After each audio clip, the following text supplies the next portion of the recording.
오늘도 예배 잘 오셨습니다. 같이 기도하겠습니다. 하나님 아버지 감사합니다. 아침마다 하나님이 불러주시는 것은 하루를 하나님과 같이 시작할 수 있고 하나님의 능력으로 힘입어서 살아가라는 선물이요 축복이라고 생각합니다. 왜 일찍 일어나야 되고 왜 또 아침마다 예배를 드려야 하는지 말씀을 들어야 하는지에 대해서 부담으로 생각하기보다 이 아침에 하나님께서 우리에게 주시는 말씀은 우리의 소망이요 힘이 된다는 것이 실제 삶에서 경험되어지고 믿어지게 하여 주옵소서. 예수님의 이름으로 기도합니다. 아멘. 오늘 말씀은 누가복음 11장입니다. 11장 5절부터 13절까지의 말씀입니다.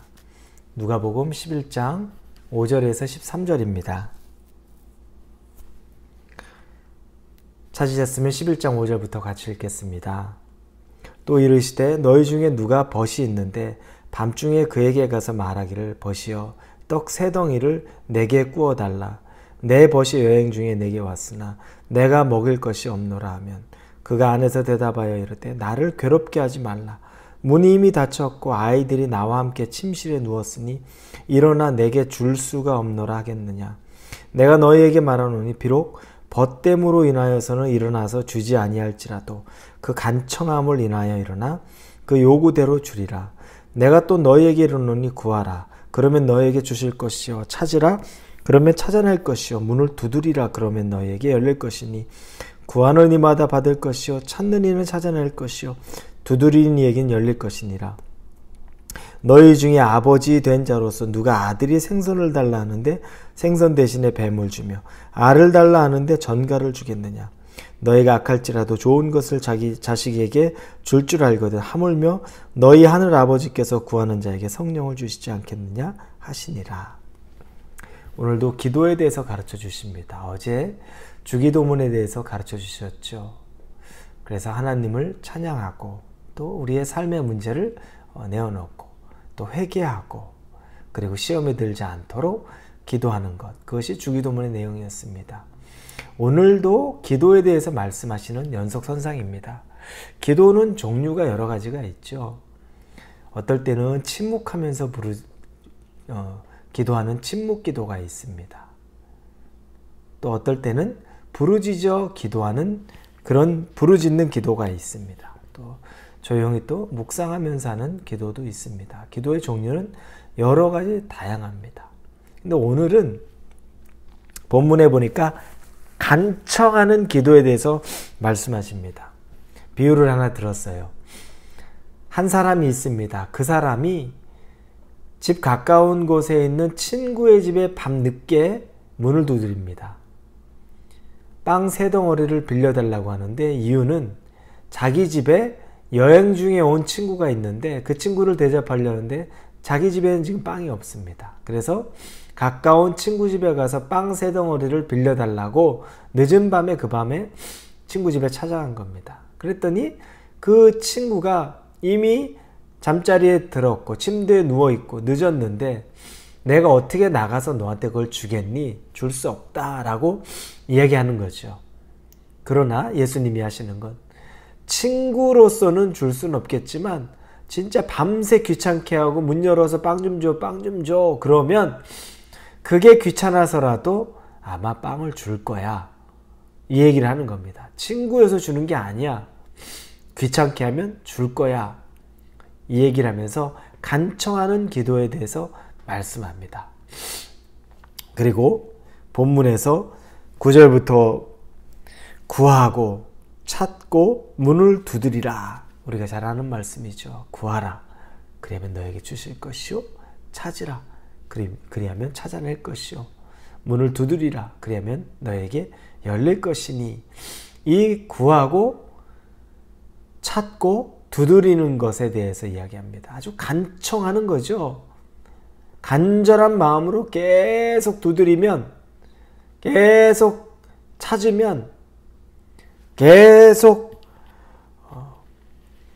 구하면 결국에는 받을 것이다 라는 이야기를 예수님이 직접 하시는 겁니다. 그러면서 그 원리는 왜 그러냐면 11절 12절에 보니까 아버지가 된 사람의 입장에서 생각해 보면 생선 달라고 하는데 생선 대신에 뱀 주겠느냐, 그리고 달걀을 달라고 하는데 전갈 주겠느냐, 그런 부모는 없다.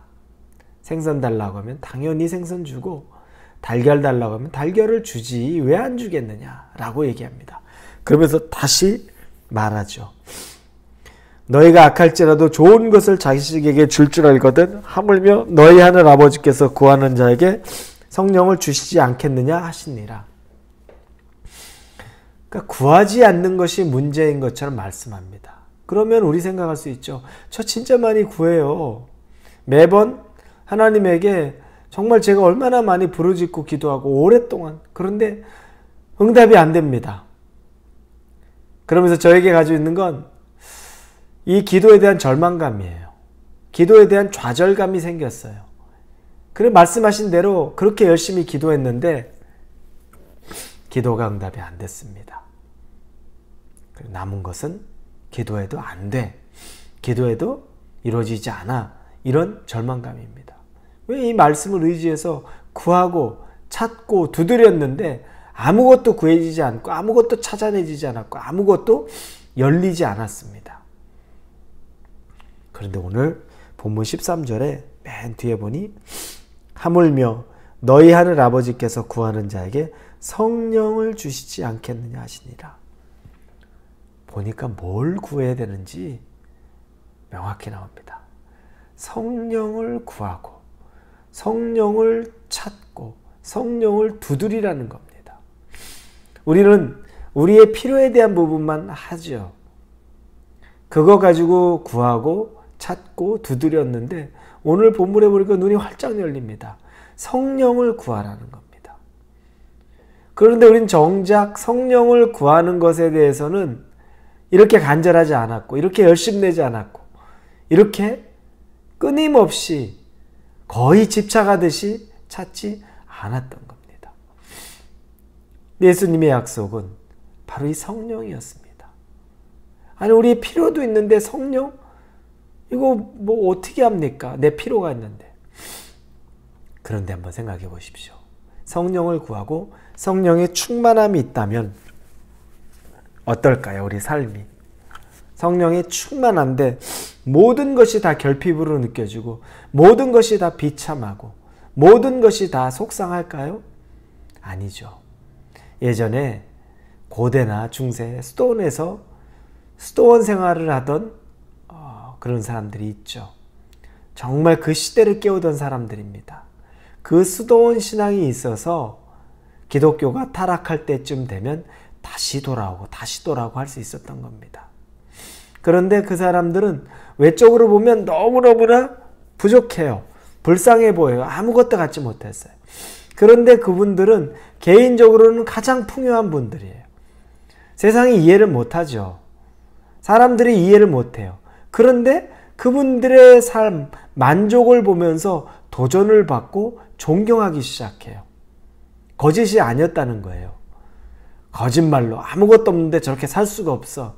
저거 가짜야. 이게 아니라 그 삶을 보면서 사람들이 도전을 받아서 그 수도원에 방문하기도 하고 찾아가서 가르침을 받기도 합니다.